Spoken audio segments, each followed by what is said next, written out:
Hey guys, Coach Tyson from Ox Strength, and we're finally gonna address the biggest questions that you guys have regarding these two knee sleeves, because like I've been wearing SBD sleeves for such a long time, and then when I switched to INZER, everyone was like, how's the sleeve? Did you like it? Is it better compared to the SBD? And initially my thoughts were a bit different, but now it's a bit more different. So I'll just give you guys a rundown of my experience with the SBD and with the INZER, and then give my final verdict as to which one I find better and then which one I plan on using it. So first things first, INZER is a really new sleeve. So SBD मैले लगाएको, it's been over 5 or 6 years, and then सुरुमा मैले किन्दाखेरि चाहिँ sizing चार्टबाट हेरेर किनेको थिएँ नि त. So this was literally मेरो first pair of SBD sleeves, and it said like मेरो त्यो बेला, I don't know, calves were like 15.5 or something. So मैले size large मगाएँ क्या, and I didn't know that. अनि मैले यही sleeve लगाएँ for I don't know 2-3 years until I found out you can wear a much smaller size one, and then I bought another sleeve, SBD, which is the size medium, and त्यसपछि a lot more sleeves along the way. And like as you can see, like सानो एउटा दोकानै भइसक्यो SBD को त, like the amount of sleeves that I have. And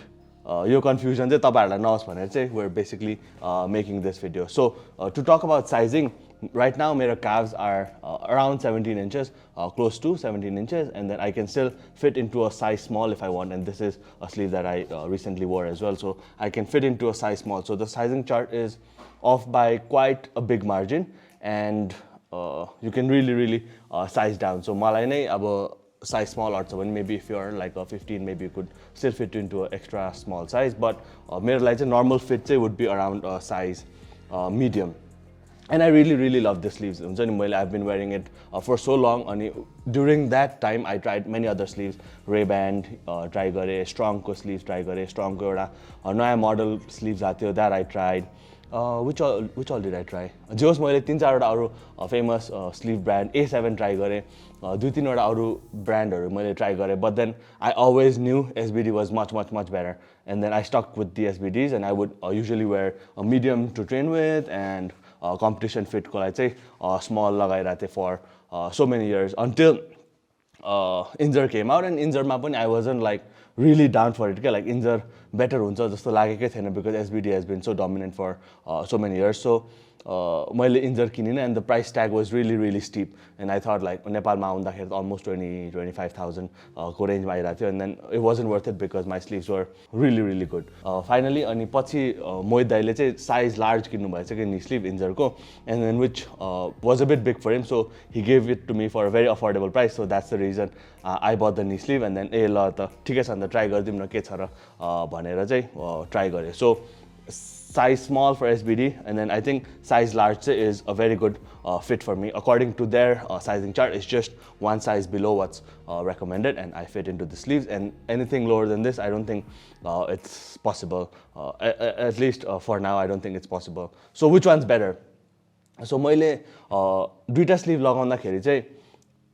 it's a different sort of a compression that you feel when you wear the INZER compared to when you wear the SBD. So SBD goes, especially like the smaller size लगाउँदाखेरि चाहिँ starting of the lift मा चाहिँ एकदमै compression feel हुन्छ के,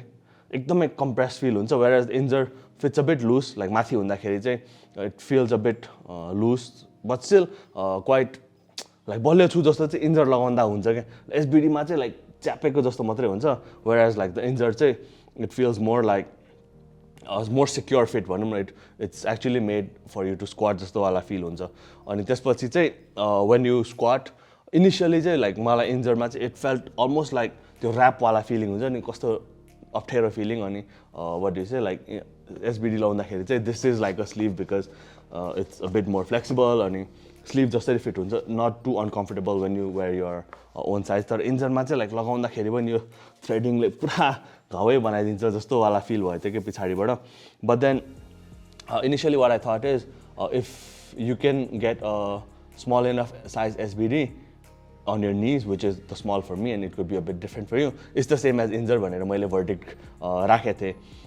अनि त्यसपछि why I continued to use the INZER was simply because it's much easier to take it off. मेरो लागि चाहिँ निकाल्दाखेरि चाहिँ अति नै easy हुन्छ, and obviously I have like this many SBD sleeves in here, as you can see, like size small को दुईटा, medium को दुईटा, यस्तो थियो.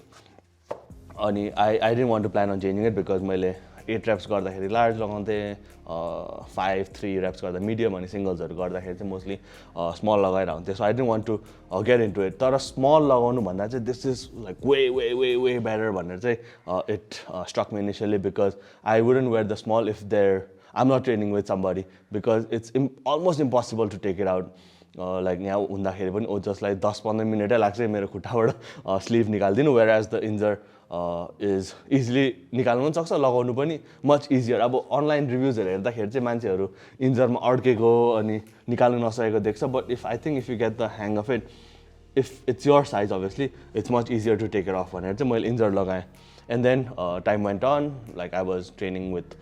the SBD medium and the INZER for heavier days अनि small मैले लगाउनै छोडिदिएँ until a few days back actually अनि त्यसपछि यो रिभ्यू फेरि बनाऊँ भनेर पनि सोचेको हो अनि त्यसपछि चाहिँ what happened is I wore like we were just at the gym and I was thinking I'll singles थियो so I thought let's try the SBD let's see how it compares to the INZER भनेर चाहिँ मैले SBD sleeve try गरेँ and then when I wore the SBD for like लगाउँदाखेरि चाहिँ like I said अघि नै यस्तो compressed feeling थियो it felt like अति नै बलियो हुन्छ but then as I start to go down the INZER just feels a lot stronger especially at the bottom अनि for me at least like bottom मा हेल्प भयो भने चाहिँ माथि पनि उठ्न सजिलो हुन्छ and I think it's the case for most people so त्यो भएपछि SBD लगाउँदाखेरि चाहिँ ल के लगाए जस्तो it's not worth it at all जस्तै लाग्दिरहेको क्या मलाई चाहिँ like INZER नै better रहेछ I feel much secure much stronger in the INZER वाला feel भयो and I think it also took some time to develop into the knee sleeve and get accustomed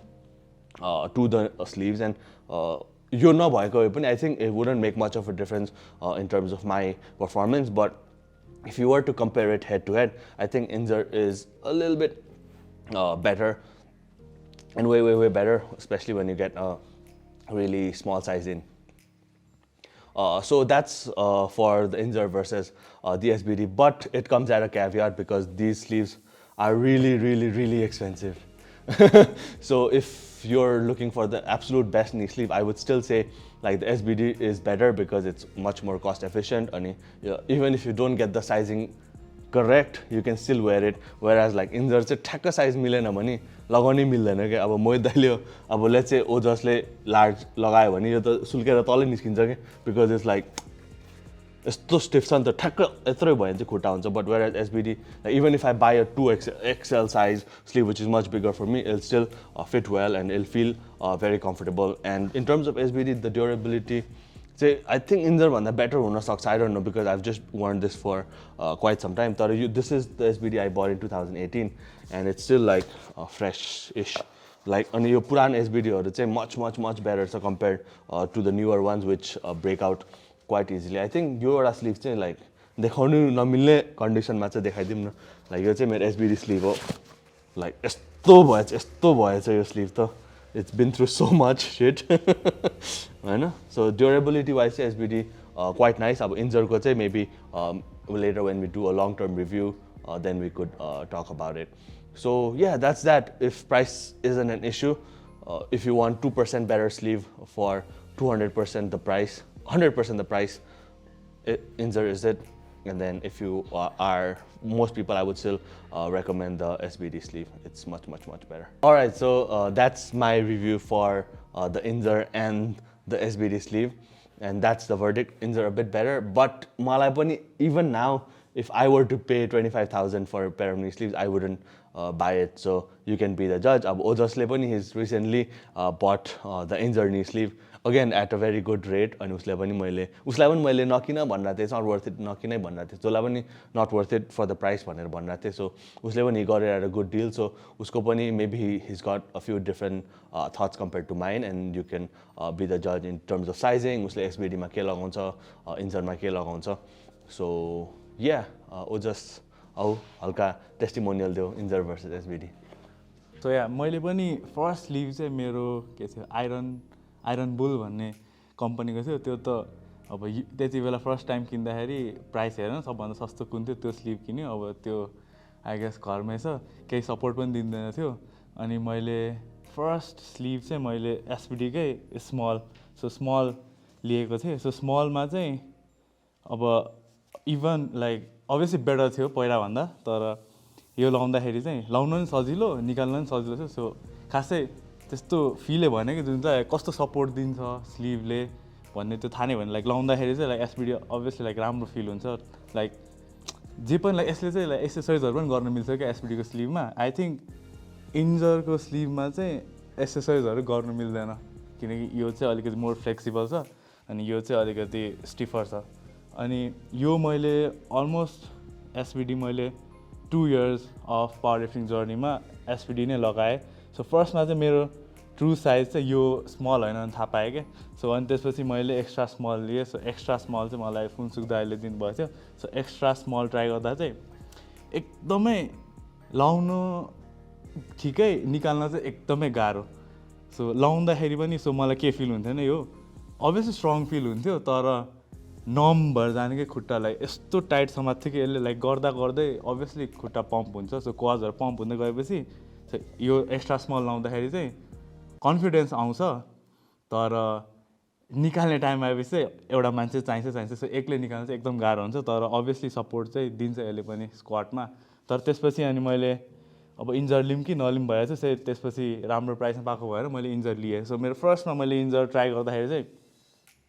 मलाई त कन्फिडेन्सै नआएर क्या लाइक बस्नुलाई नै कन्फिडेन्स नआएर क्या किनकि एक्स्ट्रा स्मल लाउने बानी थियो एक्स्ट्रा स्मल लाउँदाखेरि त फर्स्टमा नै यसले यस्तो समात्थ्यो कि लाइक भुइँमा बस्यो भने भत्तै माथि आउँछ जस्तो फिलिङ आउँछ तर अभियसली त्यस्तो त हुँदैन स्लिभले त्यति धेरै सपोर्ट त दिँदैन तर पनि यसले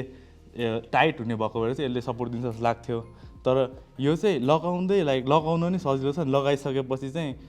बिस्तारै चाहिँ लाइक टाइट फिल हुँदै आउँदो रहेछ क्या तर यसमा चाहिँ आई थिङ्क अलिकति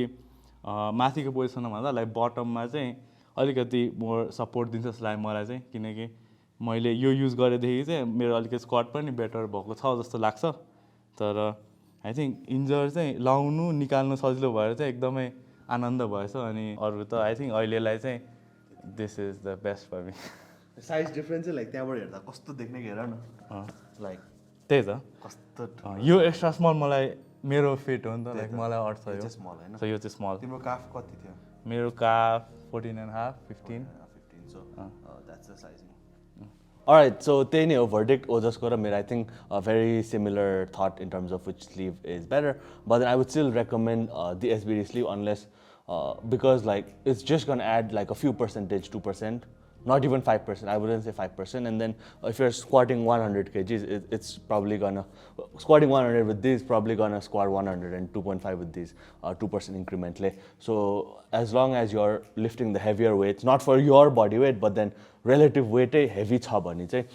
maybe you could consider these, but then I would mostly stick with the SBD overall. All right, so thank you guys so much for watching. I hope this gives you guys a really good